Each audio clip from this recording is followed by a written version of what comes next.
Hello, good morning, good afternoon, good evening, depending on where you're joining from today. Thank you for joining our weekly live discussion about digital transformations. This is a weekly tech agnostic discussion that we have to chat with different leaders and practitioners in the digital transformation and ERP and AI space. I've been a really exciting guest for you today that I'm going to introduce in a moment, who's actually a client of ours, a repeat client of ours, I should say, a two-time client of ours. And the discussion today is going to be lessons from government ERP implementations. And just as a quick caveat to that, yes, we are going to talk about government ERP implementations today, government transformations, but I would say 70 to 80% or more of the lessons we talk about here today are going to be relevant in any industry sector. So don't be too discouraged. If you're not in the public sector, you're still going to learn a lot. And if you're in the public sector, you're definitely going to learn a lot. So thanks for being here today. My name is Eric Kimberling. I'm the CEO of Third Stage Consulting. We're an independent consulting firm that helps clients throughout the world with their digital transformation journeys. And we help them with digital strategy, software selection, all the way through and including implementation, program management, change management, and process improvement. So that's a little bit about us, and I'll introduce our guest in just a moment. But before I do, a couple quick logistical things. First of all, I mentioned that this is a weekly tech agnostic discussion we have every week. By being part of this live interview, you're actually being part of our Transformation Ground Control podcast. So every Wednesday, we release new episodes of that formal podcast. And what we do is we take these live interviews, we edit it, we add additional content, and then release a formal episode of that show. So by watching us here live today, you're actually part of the live production of the podcast. So thank you for being part of it. We're streaming to YouTube, LinkedIn, Facebook, X, Twitch, TikTok, all over the place. We're streaming to several different channels. So wherever you're joining from today, thanks for being here. Secondly, we are going to take audience questions. So I've got a list of questions I'm going to start with, but I really would love to hear any questions or comments you all have in the audience as we're going through the conversation. So please drop those in the chat at any point along the way. I'll keep an eye on the chat from all the streams. So please drop those in the chat. It makes it a lot more fun when the audience starts asking questions. So love to hear your feedback as we go here. And speaking of the chat, if you don't mind, just drop in the chat, what city and country are you joining from today? Love to hear where everyone's joining from today. We tend to reach people from all over the world, so I always find it really interesting to see where everyone's joining. So thanks in advance for letting us know where you're joining from today. So again, the topic today, lessons from government ERP implementations. Joining us here today is actually a top 10 government CIO. He was recently awarded a top 10 government CIO award. He's a two-time Third Stage Consulting client and a very talented CIO, Ron Puccinelli. Thanks for being here today.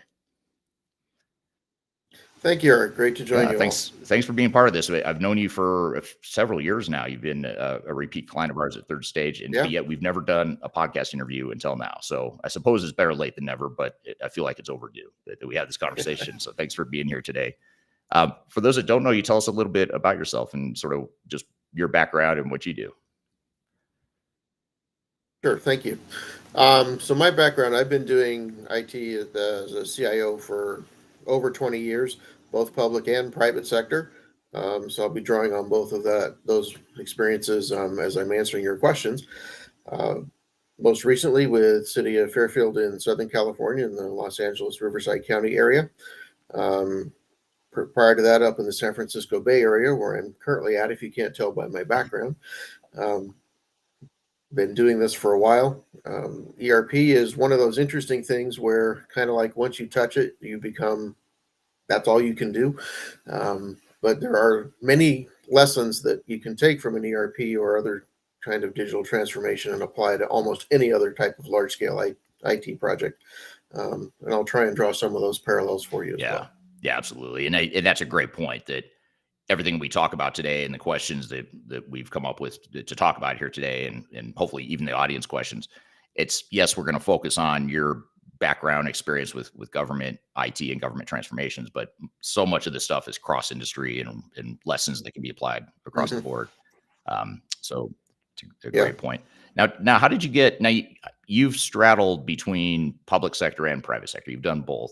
How did you end up in getting involved with ERP implementations in government entities? Well, I started off in the private sector in the more traditional business world, being around ERPs, doing ERPs there.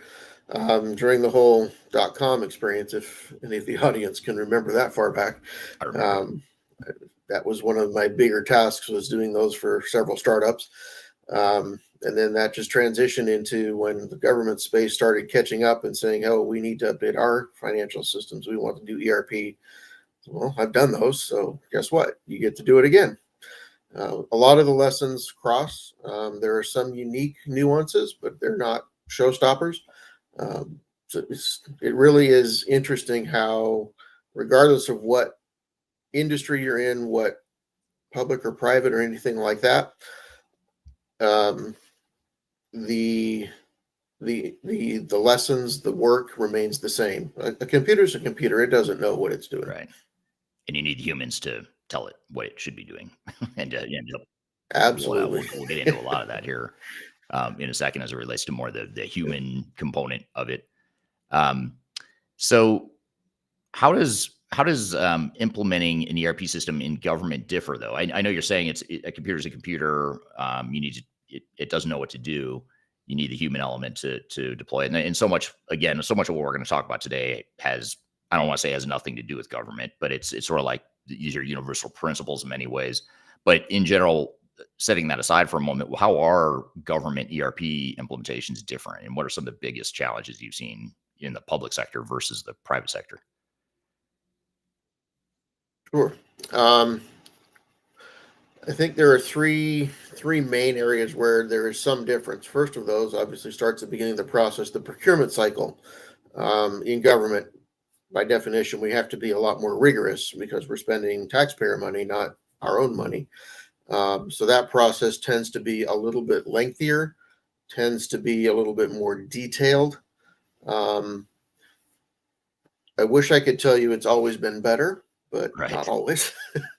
It really comes down to you want to make sure that you're putting in your request for proposal or your solicitation, or even just when you're asking a vendor if you're on the private side. Um, you want to make sure that they're looking at and focusing on the way you and your business work, not so much on here's what our system does. You want to make them respond to and demonstrate how they can support your business, your unique value add to your processes. On the implementation side, on the government side of space, we follow a concept called fund accounting. You might run into this in the nonprofit space a little Yeah. bit as well. Kind of correlates also to grants, um, but in that sense, it's from the private side of the world. It would be like a separate company. Each fund would be its own company, and you're not allowed to mix funds and things like that Right. across. So making sure that your system can support the principles and concepts of fund accounting. Um, that's where a lot of folks will tend to focus on an ERP system that's more crafted, more aimed at the government market space. But you can use, and I've actually done two or three of these, you can use a private sector specific product, ERP product, to do fund accounting. You just have to work within the constraints of what Yeah. it has. And I think lastly, the biggest difference is how fast the rate of change, the rate of absorption in your organization, and that's always a tricky balance. You don't want to push something through so fast that people can't adjust to it. And you definitely do not want to leave the people out of it. The people are going to be using the system, both, the heads down HR, finance kinds of folks, as well as the more casual other departments, who they need to use it, but they don't need to know every little detail about how everything works. You want to make sure that you're implementing at a pace that they can absorb, they can adjust, and also that works the way they like to work, the way as much as you can, the way they think about how things work. So I think those are probably the three biggest things. And in the government side of space, on that last people one, there's a lot more attention that needs to be paid to how are we getting our teams ready Mm. for this. In the private sector, it's easy for the CEO or somebody to get up and say, "This is what we're doing." Questions, great, but we're still doing it. Um, it's not always that straightforward in the government Yeah. space. Again, because we're spending other people's money, because we have to answer for how we're using taxpayer money, we have to be a little bit more thorough, a little bit more diligent in that process. Yeah, and you have so many different stakeholders you're answering to, and there's political forces, Very public much so. public perception forces, all these sorts of things that the private sector just doesn't have to deal with. And I imagine that it's just going to slow things down, right? I mean, you're just not going to be able to make the command and control decisions faster, like a private sector in theory could. Even though I would argue a lot of private sector organizations have the same problem, but for different reasons. But that is a big challenge, I imagine. I want to come back to. Oh, sorry. Go ahead. It can be a challenge, yes. I'm gonna pull on a couple threads that you just mentioned, because you hit some really good points there. But first, I want to turn to the audience real quickly just to say hello to some people that are chiming in here on the various platforms. Want to say hello to Troy, who's joining from Lubbock, Texas. Thanks for being here today, Troy. We've got Lucien from Aruba. It sounds really nice about now. We've got Spring Fever. Aruba just sounds like a nice place right now. I mean, I've been, and it is a nice place, but right about now it sounds good. Darian joining on LinkedIn. Good morning. Thanks for being here. And then Living Your Best Life says hello as well. So thanks everyone for joining here today, and wherever you're joining from, if you don't mind, just drop in the chat any questions you have along the way, anything that comes to mind or any comments you have. Try to make this as engaging as possible. Now, before I just introduced some of our audience members here a moment ago, you talked about fund accounting and how that's different than the private sector. And I guess that sort of touches on an even bigger question or issue, which is the whole concept of understanding what's unique about your industry or your organization that you can't change, or you shouldn't change, you don't want to change. And I don't mean it like we're resistant to change sort of thing, but more, this is just who we are, and this is our industry. Or in the private sector, it might be this is our competitive advantage, and not every off-the-shelf software is going to be able to do what you said. So how did you, in the case of fund accounting, how did you navigate that and other nuances that are somewhat unique to government, and how did that affect your transformation? Sure. Let me just briefly touch on what I mean by fund accounting, make sure we're starting on the same page, essentially. So in fund accounting, in government space, we have things like a general fund, which is unrestricted use. You can use that money for anything you want. Then you've got things like gas tax, which can only be used for streets and transportation kinds of things. And you've got other restricted funding sources that can only be used for those particular things. That's what I mean by fund accounting. Right. So that all goes back to, in the beginning, when you're doing your selection process, your solicitation process, you want to clearly identify what are those kinds of requirements. In the case of government space, fund accounting is not optional. It's legally required. We can't change it even if we wanted to. It's just the way the law says we have to do things. So it's not optional. As much as I like working for government and doing these projects, I'm not going to go to jail for doing one of them. Right. But and that's again where it gets back to, you want to make sure that you're requiring the vendors proposing for your system, make sure that they're addressing those specific needs that are unique, that are your value add, or that are your specific industry and legal requirements.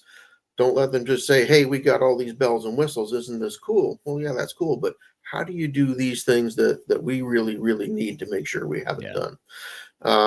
As I mentioned, some of the, like the SAPs or the Oracle systems, or any of the other more private sector focused systems, they can do fund accounting. They just happen to call it a separate company.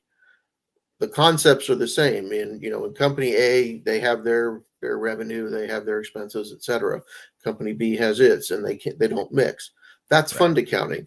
It's just in the context of the system, they call it a company. That can be difficult for government folks to wrap their head around, but it's not insurmountable. Right. Yeah, and a lot of those nuances are things that can create risk and delays and uncertainty in a project, and that's the stuff you really have to dig into and understand, and not gloss over or treat like every other business requirement you might have. Because, like you said, you don't want to go to jail, and because there's certain things you have to do from a regulatory perspective, and you have no choice. And so it's not enough for the software vendor to say, well, we have best practices built into our software. Well, no, you don't. If I'm going to go to jail because your software doesn't do what I need it to, then that's not best practice. Um, and same with the private sector too. There's going to be core competitive advantages that certain organizations have that the software can't do, and so Mhm. that stuff, or that tension between what you need and what the software can do. First of all, you're never going to have a full alignment, 100% fit. So that small percentage of the small Right. exceptions that don't fit, that's what causes delays and sometimes overruns on these projects. Have you seen that before, where like that where you get hung up on the Oh yeah, project? very very much so. Particularly in the private sector, in the several I've done over there. And you made a really interesting point there, Eric, where um, you want to make sure that yes, you're not going to get 100% of everything you want out of a particular system, but make sure that your unique value add, whether you're in government or in the private sector, make sure that those things are included in the capabilities of the system. You don't want to change your business, give up your value proposition in order to implement an ERP system, because then you're not any different or any more valuable than any other of your Yeah, competitors. yeah, definitely. Here's an interesting question or comment that I'm curious to hear what you think of this, Ron. This is from Carmen on LinkedIn. Hello, Carmen. Uh, Carmen says, then we have to take into account cybersecurity and FDIC regulations and regulatory technology. So, Yes. have what are your thoughts on that comment? Um, yeah. Today, cybersecurity is not something you can do as an afterthought. You really need to build that in. I would suggest baking it into your solicitation process. You want to understand, if you're going with a cloud-based solution, which most of them are anymore, what what are they going to do when they notice an issue? Will they tell you about it? Most vendors will try to not tell you about it. My own personal opinion on this is I want to know when something's affecting a system for which I and my organization are responsible. Um, we've had some long discussions with various legal teams about that. Finally, we were able to get it in there. You also want to make sure that you understand who is responsible for handling the security. Is it the vendor? Is it you? Is it a partnership? Um, Now, if you're going with a cloud-based solution, more than likely they will handle the back-end security for the hardware, the actual software, things like that. But it's still on you to make sure that permissions are correct, that user accounts are handled correctly, all of those kinds of things. But at the end of the day, you still want to make sure that it's clear who does what and what obligations each has to the other in terms of notifications and things like that. One of the things that is helpful is to make sure that you're getting their SOC audit report results, their letters from their SOC auditors. SOC type 1, type 2, type 1 being the moment in time, type 2 being their process over the review period. Um, those kinds of things will help you understand if they're being as thorough and diligent as they can be. And it also helps you with your cyber insurance, with your risk management on your side, to understand where your risk is and how much risk you're taking on when you agree to go with one of these systems. In terms of FDIC or any of the other regulatory requirements, and I've had to deal with FDIC, with FDA, with Food and Drug Administration, and several others. Um, you definitely want to make sure that you understand what each of those bodies requires from you and make sure that that's built into your reporting, into your organization, into your chart of accounts if necessary. Um, and at the end, you also want to take into account the audit process. Are you doing an annual audit? In the government side of the space, we have to do something called an annual consolidated financial report, ACFR. Um, that's where you roll everything up together and present it as a public document and say, across the fiscal year, this is how we spent the taxpayers' money. Some systems do that creation really well, some don't. You want to make sure you understand how that's going to work. You also want to make sure things like auditors, is there a way to have a specific audit type of account that has visibility but can't make changes in your Mhm. system, as opposed to giving them full sysadmin rights to your system? So those kinds of nuances, and again, that doesn't matter whether you're on private or public. It's just things you need to pay attention to in your system. Yeah, and you hit a few good points. In one in particular is that when you think of cybersecurity, oftentimes we think about hackers, getting into our network from the outside, and that obviously is a big threat. That's an increasing threat for public sector and private sector organizations. But there's also you sort of talk about admin security rights, just your own internal employees and what kind of information that or what sort of access they have, because there's a lot of non-criminal, non-nefarious types of security issues as well. Someone just doesn't understand, realize Absolutely. that they have access to something they shouldn't, or they somehow corrupt data they shouldn't be touching, that sort of thing. So there's more subtle, less criminal types of cybersecurity issues that are arguably just as important too, that you've got to think about, not just are the hackers going to bust into our system or not. Right. The internal threat, the employee, either intentional or unintentional, is perhaps even a bigger Yeah. threat. Yeah. Good point. Um, and just as a follow-up to that, Carmen had a follow-up here, or just a follow-up comment, I suppose it is. So Carmen said, as a follow-up to her question, also very important is someone who understands risk management, fraud prevention, understanding regulatory technology is key. So Absolutely. can't Yeah. forget about regulatory stuff, cybersecurity, fraud prevention, all that stuff may not be as sexy and cool as some of the other enterprise technology stuff we talk about, but it is something that has to be done as part of this. So Absolutely true. here's a really interesting question from Jeremy on LinkedIn. It looks like he's on LinkedIn. So Jeremy says the sponsor is a key role in any ERP implementation, and I'd say in the private sector, just to add to that, in the private sector, oftentimes you have the CFO or maybe the COO, sometimes the CIO, someone at that level. Ideally, from the business, though, someone who's more on the Hmm. business operations side that can be involved is typically the sponsor. But from what role does a good government implementation sponsor come from? In other words, what are the typical sponsors or leaders within a government ERP implementation? Excellent point. In my opinion, and I'm basing this on research and several years of experience, as well as Gartner Group and others talking about these kinds of things. Um, there really are no technology projects. They're all business projects that rely on technology to get where they're going. From that perspective, um, personally, I believe you need to make sure that your sponsor is the CEO, the COO, the city manager, the assistant city manager, and maybe not. It could be the finance chief financial officer. It really should not be the CIO, the technical person. The last thing, I shouldn't say it that way. The one thing I want to try and avoid is IT said this is how we're going to do it. No, Mm, this is how the business needs to work. I need finance to tell me how they want their process to run. I need human resources to tell me how they want their processes to run. We all roll up and we all report up to somewhere there's a chief executive. That person needs to have bought into the need for the project, be supportive of executing the project, because without that support, it's easy for everybody to say, oh, well, this is just those people doing the things they want to do. It's not really important from an overall organization perspective. And that's where that sponsor is the super critical, in my opinion. You want to make sure that you've got the organizational gravitas, that top one or top two person, um, behind you saying, yes, this is an important project. This is why it's important to us. And this is what we're doing. Doesn't mean you can't be feeding them all the information, ghostwriting essentially what's going on, but you right. need their clout in the organization, their weight in the organization behind you to make that work.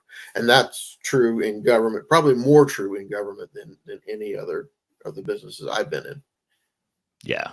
Yeah. You need someone from the business side to be the face of the change. And Yeah. you made an interesting comment that, yeah, I think every, or not every CIO, but I know a lot of CIOs, it sounds like maybe yourself included, where one of their biggest nightmares is, well, the CIO or, well, IT said that Hmm. we have to do it this way. And Yeah. that is the last thing you want. Now, of course, technology has limitations, and there's certain, IT can't deliver everything that the business wants. Right. And so there might be limitations to what IT can deliver, but you shouldn't have IT defining how you're going to run your business and that sort of thing. Right. We're not the business people. We're never going to know it as well as the people who do it all day, every day. And again, I don't want to be stuck in a position where, well, we can't do that line of business or we can't run that mission critical process because IT won't let us. It's like, okay. Yeah, yeah. That's interesting. Well, and just as a side note, a couple side notes I want to share here as we get to more questions from the audience. First of all, we're talking about a lot of lessons here from ERP projects. We actually have an ebook that's a good supplement to this discussion called "Lessons from 1,000 ERP Implementations." We've taken and compiled our team's several hundred, over 1,000 different ERP implementation lessons and compiled it into an ebook. So you can scan this QR code right here on our screen for those that are watching this versus listening. And if you're listening, we'll also include a link in the chat or the notes below. But just scan that QR code that I'll leave up here for a second. You can download our guide to 1,000 ERP or lessons from 1,000 ERP implementations. Secondly, another sort of fun fact is you are actually in the market looking for a new CIO role. So if anyone out there is looking for a CIO or knows someone who's looking for a CIO, either in the public sector or on the private sector side, Ron's a good guy. He's been a client of ours 2 different times now, so we'd love to get the word out that he's available for hire. So so be sure to connect with Ron on LinkedIn if you're not already. And we've tagged him in this post too. So go to LinkedIn, you'll find his profile there. You can connect with him. But I want to get to another comment here. That this is from Darian on LinkedIn. And the question here from Darian is, you mentioned public sector projects inherently moving slower than private sector ones. What are some best practices you've seen that have helped governments overcome those delays even slightly? It's a really good question. And how might that be different? I'll add another layer to that. What do you do to help overcome some of those delays? And how does that differ from how you might address the same issue when you were in the private sector? Thank you. That's a great question. I would push back just a little bit. I'd say they don't necessarily have to run slower than they do in the private sector. The biggest challenge is just making sure you're really clear on what the steps are you need to follow. And there are a few more steps, particularly in the procurement side, for those of us doing things in the government space. But if you know what those steps are, once you know what those steps are, you can build them into your project plan so that it's not really slowing down your project plan. It's just things you have to do, just like any other step in the project. Make sure you get it done on time, within your time budget. Um, I think there are things you can do, such as paying attention to things like organizational change management. If you can get in front of that, that will pay back huge dividends in terms of lowering the organizational resistance to changing business processes. It will smooth out the adoption curves. It will give you a quicker ramp up to full utilization of a major investment for most organizations. These are not cheap systems to do. Um, but by doing that, now you can get the questions from the people who are actually going to be hands on the keyboard entering data into the system. You can get their questions, their concerns quicker through the organizational change management process. Incorporate that into your training efforts prior to go live and post go live. You can address any questions during the project so that they don't come up to the day before go live. It's like, I don't know what I'm doing. I don't like this. I don't like that. Build that into your process so that you don't end up in those kinds of situations. It really just comes down to, I think, understanding the steps that are different that you have to do, building those into your project plan, and then staying as connected to the organization as you can and understanding where they are, for lack of a better word, mentally in, are they ready? Are they worried? Are they, where are they in their process of adopting this change? Because at the end of the day, if you're dealing with people, money, or assets for your organization, you're going to be touched by an ERP system, even if all you do is get a paycheck. That's a pretty important thing for most of us. But you want to make sure that that process is not overly complex and overly stress inducing, for lack of a better way of saying it, to the whole organization. Yeah. Yeah. That's a great point. And here's a comment from Paul on LinkedIn. Paul says, IT said this is how we should do it, quote unquote, is spot on. The business case needs of each work group needs to be addressed in ERP planning and rollout. They are the customers. This is especially true in government. So great. Absolutely true. It's not a lot less important in the private sector, but it's very, very true in the government space. And that's why with ERP projects and even other large scale tech-enabled projects that I work with, I partner with my internal clients, departments, 1, 2, whatever the number is, so that when we're pitching it, when we're reporting on our progress to the decision makers, to the constituents, to whomever it might be, um, my business partners are saying this is the value we're getting out of it. I'm there saying this is where we are in the implementation and the technology side of it. Because at the end of the day, if all you're doing is looking at the technology side of a project, you're never going to find the value. All you find is the expense and the cost. It's just the nature of what we do. But we want to make sure we have the other side of that, the business value of, and our business department saying, we see value in this. This is the value we're getting out of it, and communicating that out together as the team. Yeah. Yeah. Now, one comment that came up in, I think it was Paul, right? Was that his name? Sorry. Yes, Paul. So Paul, in his comment, alluded to business case, which is kind of an interesting comment or thought when it comes to public sector organizations. In the private sector, when you do a business case, there's labor efficiencies you're going to gain. You can increase Mhm. revenue.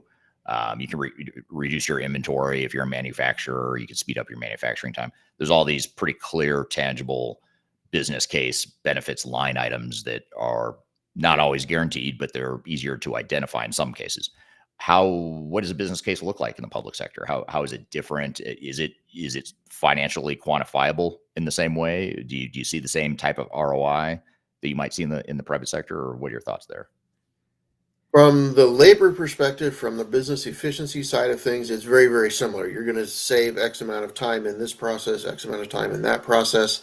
Um, the challenge is, unfortunately, government tends to be less adept at measuring that. Hmm. So it becomes a little squishier, but it can be done. It absolutely can be done. And a business case should look very much from the government side like it does on the private sector side. Yet we're not manufacturing, so we're not going to have, supply chains of, parts and manufactured inventory sitting there that we have to account for. But we do have things like lots of fleets in our, the public works road crews. They have some pretty expensive equipment. Mhm. The streets themselves are assets that GASB, Governmental Accounting Standards Board, says we have to put on our books, and we have to track and maintain and take care of that over the life of the asset. Um, that's something the private side doesn't have to worry about, but our system needs to be able to take care of that. So those kinds of things can be very, very, very similar, assuming your organization is able to and willing to do the actual measurements. If not, then it becomes a little bit softer, squishier, if I can use that word. Right. Um, it might not be as, we're going to save 3 staff hours per task on this. It might be, this will make us more efficient. We think we can get, based on some quick sampling, we think we can take 3 steps out of this process and get it done 10% faster. Those are still valid numbers. Conversely, just like on the private sector side, once you've made the investment, you want to follow up and see, are we getting what we thought we were going to get? It's Right. one thing to say we're going to get all of this benefit, but if we don't go back and measure it and say, did we, then you've done half of it, but you haven't proved that this was the best thing to do. Um, Right. Again, it can be more challenging. A lot of it depends on the culture of the organization. Some organizations are not used to doing that for any of their projects, so they're not going to want to do it for an ERP type project. You just have to fit that in, but you can still come back at the end of the implementation and maybe a year later and report back to your budget team, your governing board, whatever that might be, and say, we spent a lot of money. We did this a year ago. This is how it's made us better, faster, cheaper, than we used to be. Yeah. Yeah. Yeah, great point. So it's maybe more common than you might think, in terms of the similarities with creating a business Yeah, case. It's just more a matter of, can you make those squishy, some of those squishy benefits, can you make them a little more tangible and right. at least be directionally accurate in terms of what the improvements might be. And Um, that's where partnering with, again, the finance team and the HR team, they're the ones that are in it all day long. They can help you with labor costs and things like that. right, right. Well, we have the award for most random question so far in this stream is on YouTube. This is from someone on YouTube that says, "Do you believe in aliens?" And I thought, well, since you work for the government, maybe you know something that we don't, Ron. Would tell us the real story about aliens. What's this Area 51 thing that we should be thinking about? Don't know about Area 51. I work for a city, not the federal government. Right, that's true. um, but personally, I happen to believe that aliens are real. Yeah. I mean, you figure, I know we're way off topic here, and that's my fault. But actually, I'll blame the person on YouTube that asked the question. But you think, with an infinite universe, there has to be life on another planet Yeah, somewhere. there has to be. Yeah. It may So not be humanoid, but there's something somewhere. I mean, I'd love to ask the audience, since we're off topic, drop in the chat. Do aliens exist? Does the government know about it? Maybe Ron knows about it, and he's acting innocent because he works for the city, not the federal government. But kidding aside, the real question I was going to ask you, though, now that I got myself completely sidetracked, this is actually a really interesting question because I feel like we were just talking about this right before we went live. Ron and I were talking about some of the trials and tribulations of finding his next CIO role and just sort of what he's looking for and that sort of thing. And this, you might have some strong opinions on this. This is from Jeremy on LinkedIn.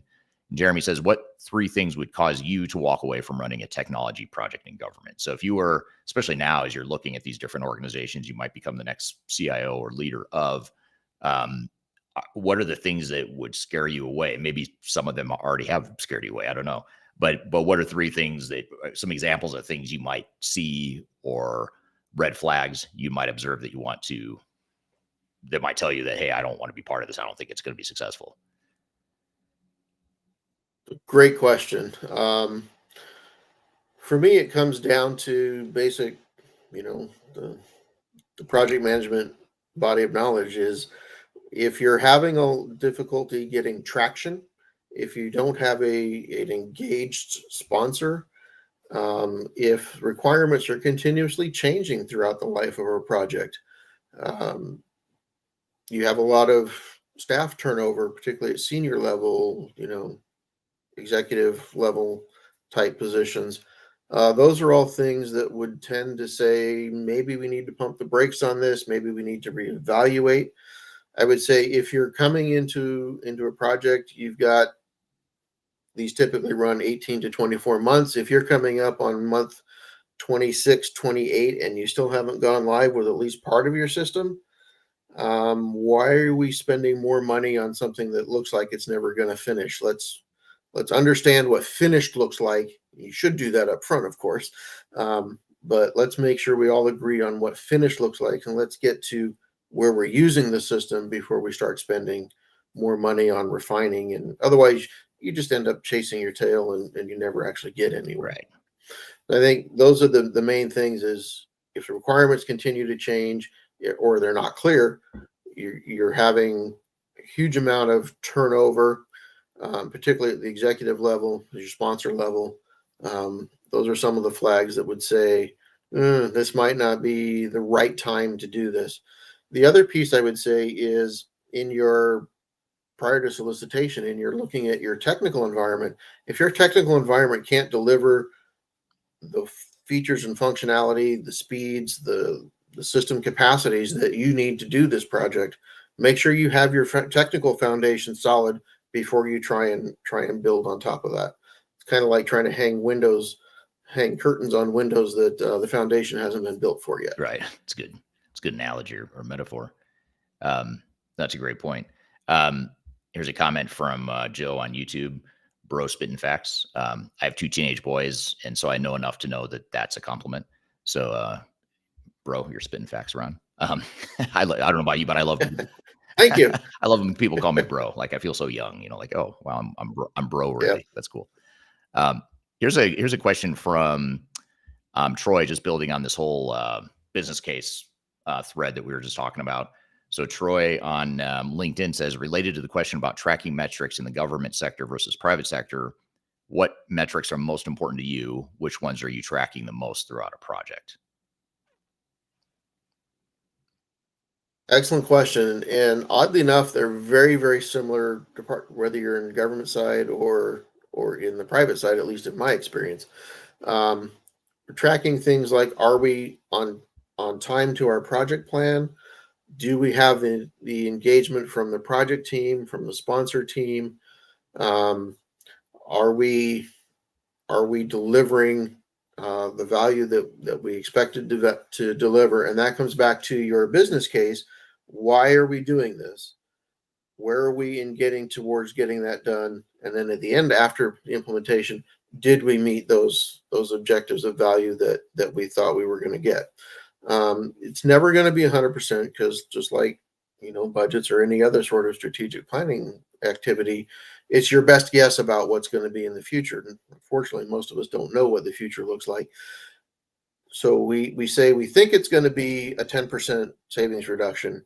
After implementation, if we got 8%, we can say, hey, that's not too bad. If it's 2%, then we need to do a little bit more work on getting what we thought we were going to get. Yeah, super, super interesting.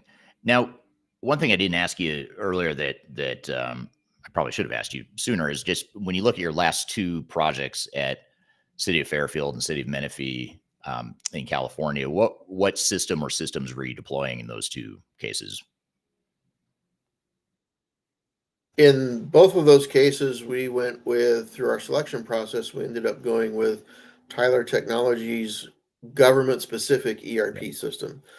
Both of those cities are relatively small. We're not a San Francisco, Los Angeles, and New York or something like that would use an SAP or a PeopleSoft or your larger systems. I've done those systems in government as well as private, but those ones we ended up going with the Tyler Technologies one just because it was really much more focused on government. In the case of Menifee, we were actually using an older version of their product, so it was a little bit lower learning curve. Not completely flat, but lower. It's just how the selection process and the people that were going to be using it all day, every day, decided that's the one that was going to be the easiest for them to adopt. Yeah. Industry specific systems can't be overlooked. There's a lot of good options out there aside from Right. the big household name software vendors. There's a lot of industry niche players that focus on specific needs in industries. Yeah. Right. So Yeah. when you were going through That- through that project, what would you say in those two cases of implementing Tyler Technologies at both City of Menifee and City of Fairfield? What were some of the biggest challenges you faced there that you thought were the hardest part of doing that implementation? I hate to say this, but in some cases, working with the vendor is the bigger challenge. Not because they can't do it; they absolutely can. But in this particular case, Tyler, they are both the system manufacturer, for lack of a better word, as well as the implementation team. They do not allow third party implementers. So that's both good and bad. They tend to know the system really well because they wrote the system. Um, the the potential downside of that is because um, they they have like 60 or 70% of the government market across the United States, at least. Um, because of that, their implementation teams are very busy. So you will tend to see a little bit of, you might start with person A in chart of accounts and end up going through person B and C and D in the life of your project. Um, you want to try and minimize that as much as you can, but again, depending on the constraints of your implementing team from the vendor, you might not be able to completely eliminate all of that. I think the other big challenge is remembering that, and this is true regardless of who you go with, the implementations team's focus is on getting to implementation complete. They're not worrying about, do you have time to train your people?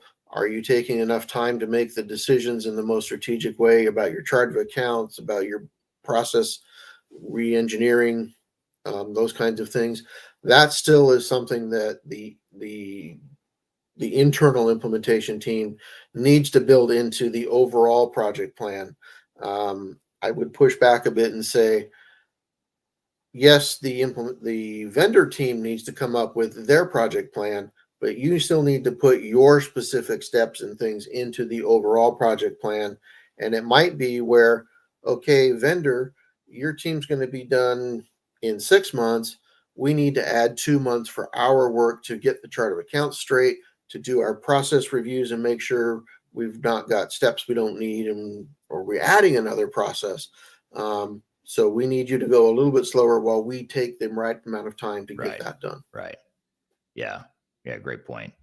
Here's an interesting question from Perry, or it's actually a comment, but I want to see what you think of this comment, Ron.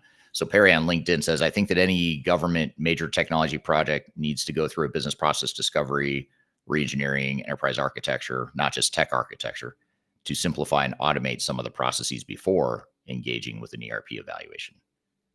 Is this true, or have you seen this to be true? It's Okay. absolutely true. How have you addressed that? Yes. So in City of Fairfield up here in the Bay Area, um, we actually did that. We intentionally sat down and went through all of our business processes before we even signed the contract with the vendor, and said, are there things we can, how do we make this process better, regardless of which system we're using? How do we make the process itself better? That is super critical, because at the end of the day, you don't want to be, to use an old Gartner term, you don't want to be paving the cow path. You want to be engineering the Right. freeway, to reduce friction, to make things flow as fast and as smoothly and as appropriately as they can. You don't want to give up any of your authorization steps that are required or important to you, but you don't want it to slow down and go back and forth and back and forth. Anecdotally, I can tell you that in some of these reviews, we find things like, well, this one piece of paper needs to go from the first floor to the second floor to the fifth floor to the ninth floor, back to the first floor, and it makes that loop 3 times, and only one person signs it. Nobody does anything with it otherwise. Well, why are we doing all that? Let's just have the one person Right. get what they need. Right. Those kinds of things have nothing to do with your system, but they add delay, they add friction to your business processes. And again, that's getting back to, we want to engineer the most streamlined, efficient process and then automate it, as opposed to just automating a bad process. Yeah.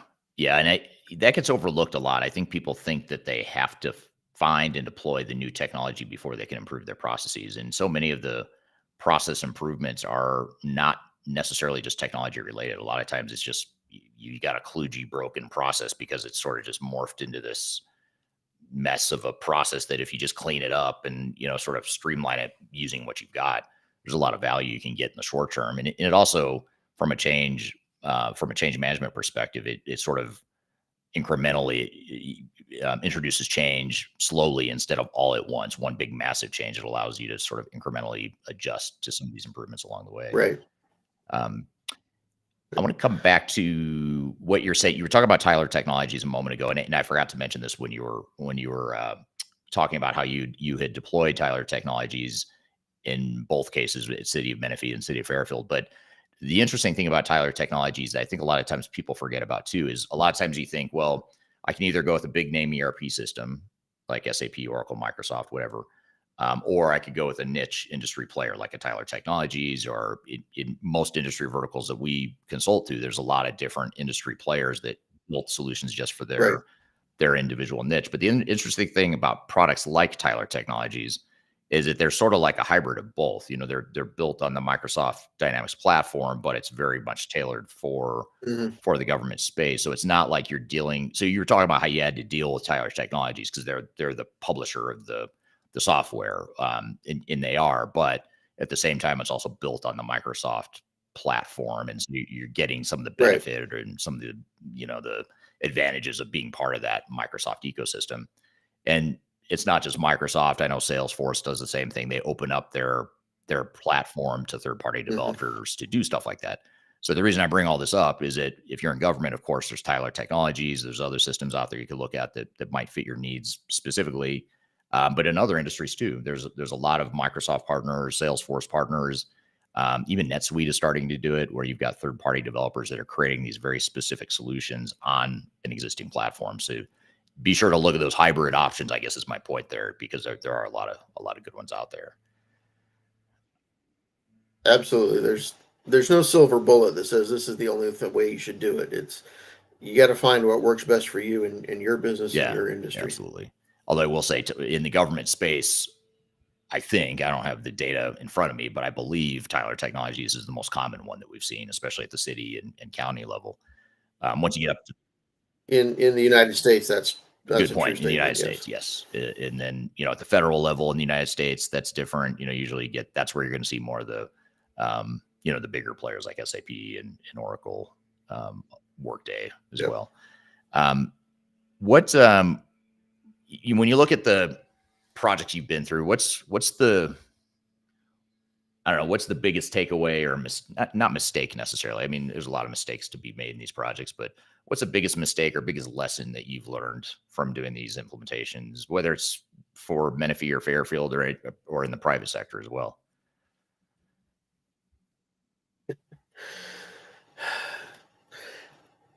As odd as it sounds, I think one thing to remember is no plan ever survives first contact with the enemy, in this case, the Right. project. um, don't stress on it. Let it, it's going to do what it's going to do. You got to be nimble on your feet. You got to adapt to the changes in the organization, because these are long-term kinds of projects. They're not something you do in a week or two. They're a year and a half, 2, even 3 years long. And you want to be able to adapt the project to the changes in the organization. You know, nothing's going to be perfectly smooth. You're going to come out of it with some battle scars at the end of the day. The trick is to make sure, to the best of your ability, none of them are fatal. But lessons are going to be learned. And I would say build that into various stages in your project plan as well. Don't be afraid of that, particularly if you're on, for lack of a better word, the steering committee part of the project. You want to make sure that periodically you're taking that look back and saying, where are we running into problems? What can we do to move that out? You got to make that feedback loop happen continuously. But at the end of the day, you don't want to leave dead bodies by the side of the road by burning out your teams. But you also don't want to let the project get derailed and fail. You got to find that balance in between. And it's going to be work. These things are a huge amount of work, a huge amount of change. You just have to be ready to do it. Yeah, absolutely.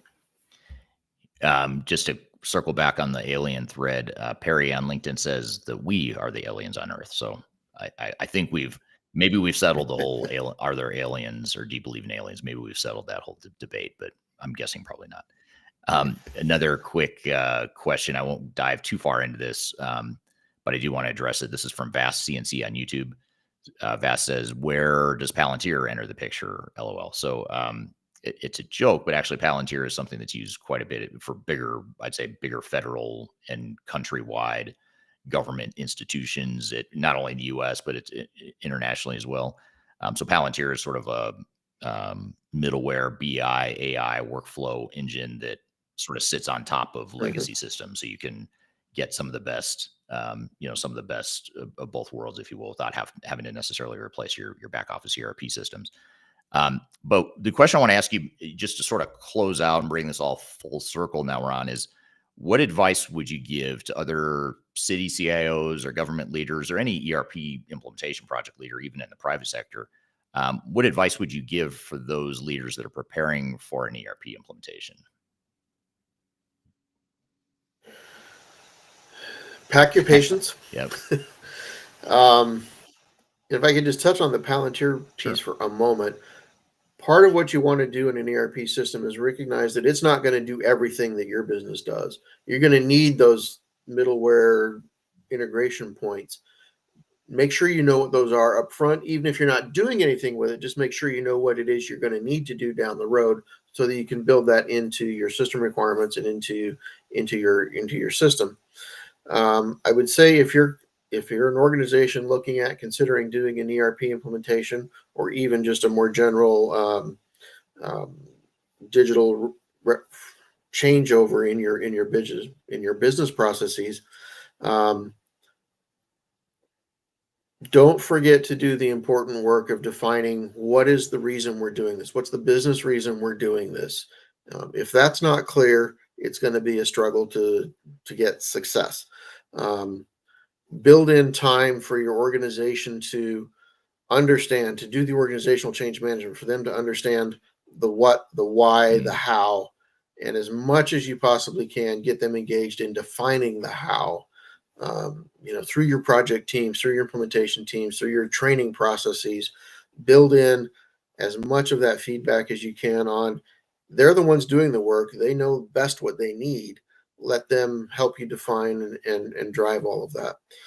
Um, the other thing I would suggest is periodically build in a report back to your governing board. In city cases, it's the city council or the board of supervisors if you're a county level, your board of directors if you're in the private side. Build back a periodic, here's where we are, here are the next things that are happening. We found problems, we've not found problems. Finally, the last thing I think I would add in there is we want to make sure that while we're staying in budget, this is kind of like remodeling a house. You never know what's in the walls right. until you open them up. You want to build in some contingency in your budgets to handle any of those Yeah. surprises. You don't use it all in the first 2 weeks of the project either, but you want to be able to handle whatever surprises you find in the Yeah. process. Great advice. And surprises are a necessary evil in these sorts of projects. And there's a lot you can do to minimize the amount of surprises you have. But like you said, you talked earlier Mhm. about doing some of that upfront work to define the way your processes are going to work and that sort of thing. There's a lot of phase zero planning type stuff you can do to mitigate risk. Obviously, choosing Right. the right technology or technologies that mitigates your risk, but you're never going to fully mitigate or eliminate the surprises in these projects. And so knowing that you've got some buffer in there No. is important. So it's really important too not to fall victim to the false hope that I'm using a commercial off the shelf system with best practices. How hard can it be? Or another one we hear a lot is like a lot of CIOs, a lot of executives, especially like CFOs and COOs, people more from the business side. A lot of them will say, well, change isn't going to be that hard because people hate the systems we have. So they're going to love the new system. And yeah, that's might be Yeah. true, No. but once you dig in and start screwing up people's jobs and changing it and moving stuff around, it's that who moved my cheese, concept. That's where people start to Yep. feel a lot more threatened. So good stuff, good advice, and I appreciate you being here today and sharing some of your lessons with us.